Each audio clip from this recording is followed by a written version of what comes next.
Hello everyone, very warm welcome in lecture number 2। और आज हम कुछ इंपॉर्टेंट क्वेश्चंस के बारे में डिस्कस करेंगे, जो कि आपके एग्जामिनेशन पर्सपेक्टिव से काफ़ी इंपॉर्टेंट है। और लेक्चर 1 में मैंने काफ़ी कुछ डिस्कस किया था, तो मैं बता दूं कि उसकी जो कंप्लीट पीडीएफ है वो अवेलेबल है आपको beat the competition Telegram channel पे, जिसका लिंक भी डिस्क्रिप्शन बॉक्स में आपको मिल जाएगा। ये इंपॉर्टेंट लिंक्स है जो कि आप देख पा रहे हैं। और ये आपके लिए जानना काफ़ी इंपॉर्टेंट है कि किस तरह के क्वेश्चंस को हम यहाँ पर आपको हाईलाइट कर रहे हैं, जो कि आपके एग्जामिनेशन पर्सपेक्टिव से सिर्फ इम्पोर्टेंट नहीं है, बल्कि आप देखेंगे कि ऑप्शंस को सिर्फ पढ़ करके निकालना और हर ऑप्शन से एक नया सवाल बनाना, दोनों में डिफरेंस होता है। तो एक्सप्लेनेशन वाला पार्ट जब कभी भी आपको मिल रहा है तो कोशिश करें कि उसमें से भी आप मैक्सिमम क्वेश्चंस को जो है निकाल पाए, है ना। तो लाइव सेशन है तो 2x पे वीडियो को करके देखिए, रिकॉर्डेड है तो स्पीड अप करके देखिए ताकि आपका टाइम बचे और मैक्सिमम जो है आप यहाँ पर कंटेंट जो है कंज्यूम कर पाए, है ना। और केवीएस एन में 2025-26 की अगर मैं बात करूँ टीचिंग वाले पार्ट से, तो हमारा जो चैनल है टीचिंग वाला, वहां से आप जुड़ सकते हैं। और जुड़ने के बाद आपको जाना है ऐप के ऊपर, और ऐप के ऊपर जाकर के आप इंपॉर्टेंट क्वेश्चंस को यहाँ पर देख करके आप प्रैक्टिस सेट्स को, डिटेल्ड एक्सप्लेनेशन को, बेस्ट टेस्ट सीरीज पीवाईक्यूज को देख करके अपनी प्रिपरेशन भी यहाँ पर कंटिन्यू करेंगे, ठीक है। तो चलते हम यहाँ पर क्वेश्चन नंबर फर्स्ट की तरफ, जो कि आप देख पा रहे हैं। और इन्होंने क्वेश्चन आपसे पूछा है कि क्षेत्रफल की दृष्टि से उत्तर प्रदेश का वन्य जीवन अभ्यारण्य कौन सा है, क्षेत्रफल की दृष्टि से, है ना। तो चंबल अभ्यारण्य है, सोहेलवा है, दुधवा है, या हस्तिनापुर अभ्यारण्य है। तो अगर लार्जेस्ट वाइल्ड लाइफ सेंचुरी की बात की जाती है ना, वाइल्ड जो लाइफ सेंचुरी है सबसे बड़ा लंबा, है ना, तो हम यहाँ पर हस्तिनापुर अभ्यारण्य के साथ जाएंगे, सेंचुरी के साथ जाएंगे, जो कि आप देख पा रहे हैं।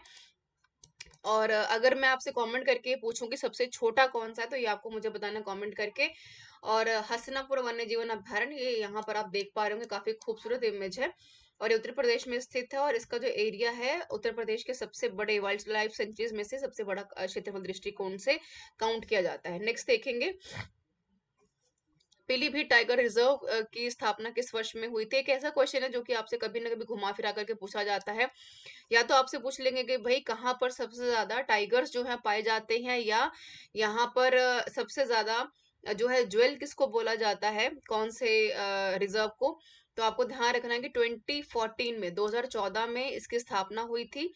और टाइगर्स जो हैं यहाँ पर कुल मिलाकर के मैक्सिमम यहाँ पर हम रिजर्व कर रहे हैं, उनकी उनकी सुरक्षा कर रहे हैं। और उत्तर प्रदेश के पीलीभीत और शाहजहांपुर जिला, यहाँ पर देखेंगे आप, में स्थित यह अभ्यारण्य भारत और नेपाल सीमा के पास तराई क्षेत्र में लगभग 727 वर्ग किलोमीटर में फैला है। ये नहीं पूछेगा आपसे, है ना। ये पूछ सकता है कि भाई भारत नेपाल की सीमा पर कौन सा अभ्यारण्य है, सेंचुरी है। तो पीलीभीत है, और टाइगर्स के लिए काफी फेमस है, ये आपको ध्यान रखना। 46वां टाइगर रिजर्व इसको घोषित किया गया है। ये काफी हमको इम्पोर्टेंट है। तो इस सवाल से आपको 3 क्वेश्चंस बन के यहाँ पर दिखेंगे, जो ध्यान रखिएगा। जो हमारा ये नेपाल बॉर्डर है, वहां पर मैक्सिमम ये पीलीभीत अभ्यारण्य काउंट किया गया है। नेक्स्ट देखिए, किस नृत्य में महिलाएं अपने सिर पर 108 जलते हुए दीपक वाला एक पहिया रखकर नृत्य करती हैं। तो बिल्कुल रास नृत्य, मयूर है, घड़ा है, चरकूला नृत्य है। तो चरकूला नृत्य में ये किया जाता है। मैं इमेज दिखा देती हूँ, ये देखेंगे आप, इसको हम चरकूला नृत्य बोलते हैं। महिलाएं, ट्रेडिशनल एक डांस फॉर्म है। और 108 दीपक को अपने सर के ऊपर जला करके एक बैलेंस जो है बनाने की कोशिश की जाती है, दियों के साथ बॉडी बैलेंस बनाने की कोशिश की जाती है। और इस नृत्य को घूंघट ओढ़े महिलाएं अपने सिर पर लकड़ी के बड़े बड़े बहुवस्त्रीय गोलाकार पिरामिडों के संतुलित करते हुए कृष्ण के गीतों पर नृत्य करती हैं। तो सवाल ये पूछ सकते हैं कि कृष्ण के गीतों पर इसमें से कौन सा नृत्य किया जाता है। तो चरकुला नृत्य किया जाता है। 108 दीपक यहाँ पर जलाए जाते हैं, ये आपको ध्यान रखना है, ठीक है, बर्निंग ऑयल्स। नेक्स्ट देखिए, भारत का एकमात्र मेंढक मंदिर उत्तर प्रदेश के किस जिले में है। काफी सुनने में अजीब लग सकता है, लेकिन काफी यूनिक क्वेश्चन भी है। तो उत्तर प्रदेश में पूछा है, सीतापुर है, लखीमपुरी खीरी है, बाराबंकी देवरिया है। आप कमेंट करके बता रहे हैं कि देवरिया यहाँ पर किसके लिए फेमस है। मैंने पिछले लेक्चर में आपको कवर भी कराया था, तो यहाँ पर इसका राइट आंसर हो जाएगा option number B, Lakhimpur Kheri यहाँ का राइट ऑप्शन है। और ये आप देख पा रहे होंगे इमेज स्क्रीन के ऊपर, ये जो इमेज आपको नजर नजर आ रही है, मैं एक मिनट कलर चेंज कर लूँ इसका, ताकि आप पॉइंटर के माध्यम से थोड़ा अच्छे से देख पाएंगे। ये चीज देख रहे होंगे, तो ठीक है। इसको जो है काउंट किया गया है मेंढक मंदिर के तौर पर, फ्रॉग टेम्पल, है ना। तो ये लखीमपुर खेरी डिस्ट्रिक्ट में पाया गया है, उत्तर प्रदेश में। नेक्स्ट क्वेश्चन देखेंगे आप, 1857 का एक ऐसा क्वेश्चन है। आप जीके की बात कर लीजिए, चाहे आप यहाँ पर हिस्ट्री की बात कर लीजिए, नेशनल मूवमेंट की बात कर लीजिए, तो इस क्वेश्चन बहुत ही कॉमनली पूछा जाता है। संग्रहालय पूछा है कहाँ पर स्थित है, मेरठ में है, झांसी में है, लखनऊ में है, कानपुर में है। तो संग्रहालय इसका मेरठ में बनाया गया है, और ये कारण सबसे बड़ा आपको पता होना चाहिए कि 57 की जो क्रांति थी, मेरठ में इसका काफी ज्यादा, अगर मंगल पांडे को जोड़ करके देखें, पहला स्थान देखे कि जहां से क्रांति जो शुरू हुई है ना, तो ये काफी इंपॉर्टेंट मानी गई है। और शहीद स्मारक जो है छावनी परिसर में स्थित है, और 1997 में स्थापित किया गया। तो डेट नहीं पूछेगा आपसे, है ना, इसका बहुत rare in the rare chance है। बट शहीद स्मारक के रूप में और किसको जाना जाता है, तो 57 की क्रांति जहां हुई थी मेरठ में, 57 की क्रांति की यहाँ पर बात हो रही है। और फर्स्ट इंडियन स्ट्रगल ये माना जाता है ना, फर्स्ट सबसे पहला मूवमेंट काउंट होता है। ये आप यहाँ पर इमेज देखिएगा, मैं थोड़ा सा अगर जूम कर दूं इसको, तो पॉसिबिलिटी आपको बेहतर होगी देखने में। और अगर आप इसको जब पीडीएफ मिलेगी तो भी आप अच्छे से देख पाएंगे। आपको इस वीडियो में इस जो है स्लाइड के माध्यम से 3 से 4 सवाल आपको बनते नजर आएंगे। देखिए, पहला क्वेश्चन मैं बता दूं क्या बन रहा है, कि ईस्ट इंडिया कंपनी के खिलाफ हुआ था सबसे पहले, और यहाँ पर भारत के गवर्नर जनरल लॉर्ड कैनिंग के कार्यकाल में, ये सवाल बनेगा यहाँ से नंबर 1, है ना। लॉर्ड कैनिंग कौन थे, ये भारत के गवर्नर जनरल थे। 56 से 62 की बात हो रही है। विद्रोह का केंद्र कौन कौन सा था, दिल्ली था। दिल्ली में नेता कौन थे, बहादुर शाह जफर थे। लखनऊ से कौन था, बेगम हजरत महल थी। कानपुर से कौन था, नाना साहब थे। झांसी ग्वालियर से कौन था, रानी लक्ष्मीबाई और तांत्या टोपे थे। बरेली से खान बहादुर खान थे। बिहार से कुंवर सिंह थे। इलाहाबाद और बनारस से मौलवी लियाकत अली थे। राइट। मैक्सिमम संभावना किसके पूछे जाने की, तो सवाल हमेशा पूछते कि बहादुर शाह जफर, क्योंकि ये मुगलों के आखिरी जो है बहादुर शाह जफर मुगल काउंट किए जाते हैं। एक तो ये है, सबसे इंपॉर्टेंट है। एक्टिवली अगर मैं कहूँ तो आखिरी काउंट किए जाते हैं। अब बहुत फेमस है, सवाल हमेशा यहाँ से बनेगा। एक बनता है यहाँ पर बिहार से कुंवर सिंह, ये बहुत बार सवाल पूछा जाता है, ये ऑप्शंस के माध्यम से भी सवाल पूछ सकते हैं।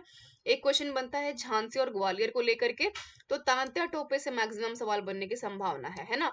विद्रोह का दमन की अगर बात करते हैं, तो सबसे जो इंपॉर्टेंट है वो जनरल ह्यूज रोज यहाँ पर रहेंगे।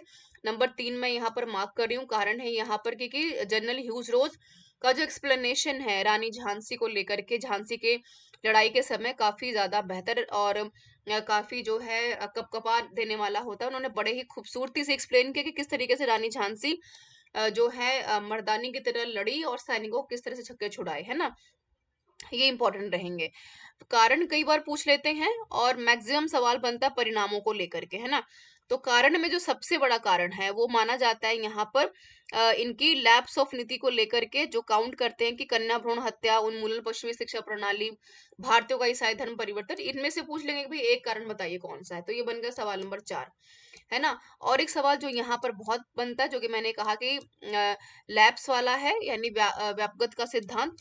तो ये माना जाता है, इसका मतलब ये होता है कि अगर किसी भी राज्य का, दिल्ली है, लखनऊ है, कानपुर, झांसी, ग्वालियर, बरेली, बिहार, इलाहाबाद और बनारस, इनमें से किसी का भी अगर जो उत्तराधिकारी है, अगर उनका अपना नहीं है, उनका खून का रिश्ता नहीं है, तो उनका जो राज्य है ब्रिटिश राज्य में वो सम्मिलित कर लिया जाएगा, मिला लिया जाएगा।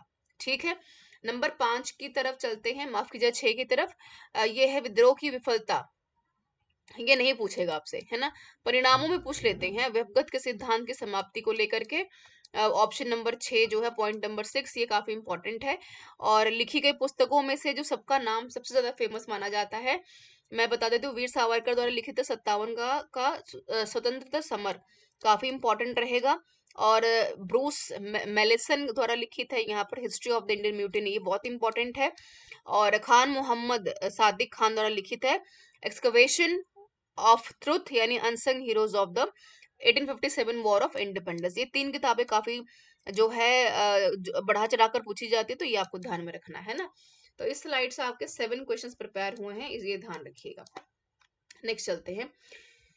उत्तर प्रदेश में लोक कला संग्रहालय कहाँ स्थित है, तो यहाँ पर लखनऊ में है, अयोध्या में है, मथुरा वाराणसी में है।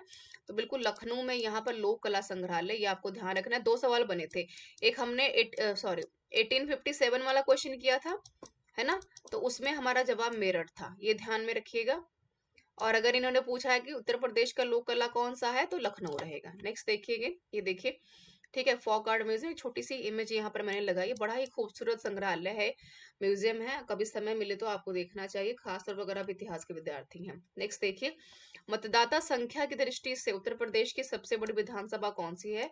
चुनाव होने वाले उत्तर प्रदेश में तो इम्पोर्टेंट रहेगा, नोएडा नहीं है, फाफूमाओ नहीं है, कानपुर नहीं है, साहिबाबाद हम कहेंगे, ऑप्शन नंबर सी गाजियाबाद जिले में है, और टर्म्स ऑफ वोटर के हिसाब से काफी ज्यादा ये छोटा माना जाता है। नेक्स्ट देखिए, रटौल आम का संबंध किस जिले से, काफी ये चर्चा का विषय था। लखनऊ में है, सहारनपुर है, बागपत वाराणसी है, तो option number C is right one, Baghpat is right one. ठीक है, ये देखिए, ये आम की जो नस्ल है नजर आ रही है, और रटौल गांव में इसको उगाया जाता है, इसलिए इसको नाम ही रटौला रख दिया गया, बागपत जिले में है, और 2021 में से आधिकारिक तौर पर जीआई टैग दिया गया था। तो दो सवाल बनते हैं, एक तो बागपत जिले में है, गांव का नाम रटौला है, तो रटौल आम बोलते हैं, 2021 में इसको जीआई टैग मिला है, तो पूछ सकते हैं कि निम्नलिखित में से जीआई टैग किसको नहीं दिया गया है? तो रटौल का नाम याद रखिएगा, ये आपके लिए इंपॉर्टेंट है। यूनेस्को में विश्व धरोहर स्थित दो स्थल हैं उत्तर प्रदेश में, यूनेस्को की इंपॉर्टेंट वेबसाइट्स कौन सी हैं, साइट्स कौन सी हैं? 3 है, 4 है, 5 है, 2 है? तो बिल्कुल आपको पता हो कि 3 यहाँ पर इंपॉर्टेंट है। हालांकि मैंने टेलीग्राम के ऊपर आपको डिटेल्ड वर्ल्ड हेरिटेज के ऊपर काम भी करके पूरा दे दिया है, तो उसको आप पढ़ लीजिएगा। 1983 में इन्हें विश्व धरोहर स्थल के रूप में सूचीबद्ध किया गया था, है ना? कौन कौन से हैं? एक तो ताजमहल है, विशाल आगरा जो है किला काफी इंपॉर्टेंट रहेगा आपके लिए, मुगल राजधानी फतेहपुर सीकरी, ये रहा। ठीक है, विशाल आगरा किला, ताजमहल तो हम जानते हैं, आगरा किला भी है, और 1983 में इनको विश्व धरोहर के रूप में काउंट किया गया था। 2024 के आंकड़ों के हिसाब से कुल मिलाकर के अभी तक पूरे भारत में टोटल वर्ल्ड हेरिटेज साइट 2024 में 43 हैं, यूनेस्को में टेंटेटिव लिस्ट में 62 है ना, ध्यान रखिएगा। और जुलाई 2024 में यहाँ पर मोइदम असम में बहुत चर्चा में था, है ना, ये शामिल किया गया है। और इंक्लूडिंग की अगर बात करते सबसे पहले तो आगरा फोर्ट, ताजमहल, अजंता केव, एलोरा केव, इनको 83 में जगह मिली थी। ये जीके के पर्सपेक्टिव से इंपॉर्टेंट है। ठीक है, डिफेंस कॉरिडोर के ऊपर बात कर रहे हैं, कितने हैं डिफेंस कॉरिडोर? आप सबको पता होना चाहिए कि क्या है, कि जहां से हम अलग अलग पॉइंट्स यहाँ पर सिक्योर करते हैं ताकि किसी भी तरीके के हमले से बचा जा सके। नोट्स कौन से हैं? तो टोटल 6 हैं, है ना, ये आप देख पा रहे हैं, काउंट कर देते, पहले एक्सप्लेनेशन कर दूं। 6 हैं, कौन कौन से हैं यहाँ पर शहरों में? लखनऊ बिल्कुल है, कानपुर के ऊपर हम बात करें, झांसी, आगरा, अलीगढ़, चित्रकूट शामिल है, रक्षा विनिर्माण के को काफी मजबूत करते हैं। ये देखिए, अगर आप उत्तर प्रदेश का मैप अगर ध्यान में आ रहा है तो देखेंगे, ये है, यहाँ से अलीगढ़ से शुरू करेंगे, ठीक है, नंबर 2 आगरा, ठीक है, लखनऊ है, देन चित्रकूट है, कानपुर है, झांसी है, ये ध्यान में रखिएगा, ये हमारे डिफेंस कॉरिडोर के तौर पर काउंट किए जाते हैं। तो ये आपको ध्यान में रखना है, ये हमारे केवीएस सेमएस किसी भी टीचिंग एग्जामिनेशन के लिए जुड़िए हमारे beat the competition teaching channel के साथ। उत्तर प्रदेश के किसी भी एग्जामिनेशन के लिए आप जुड़ सकते हैं यहाँ पर आप यूपी बीटीसी के साथ, इसका दोनों का लिंक अवेलेबल है डिस्क्रिप्शन बॉक्स में, और सबकी फ्री पीडीएफ्स अवेलेबल हैं आपको यहाँ पर टेलीग्राम पे, प्ले स्टोर के माध्यम से जुड़ करके आप सारे पेड नोट्स को पढ़ करके अपनी तैयारी पूरी कर पाएंगे। और कोई भी कमेंट हो, क्वेश्चन हो तो जरूर पूछिएगा कमेंट बॉक्स में, ताकि हम आपके सवालों को साझा कर पाएं और समझ पाएं कि आपका विचार क्या कहता है हमारे साथ। Thank you so much for being with everyone.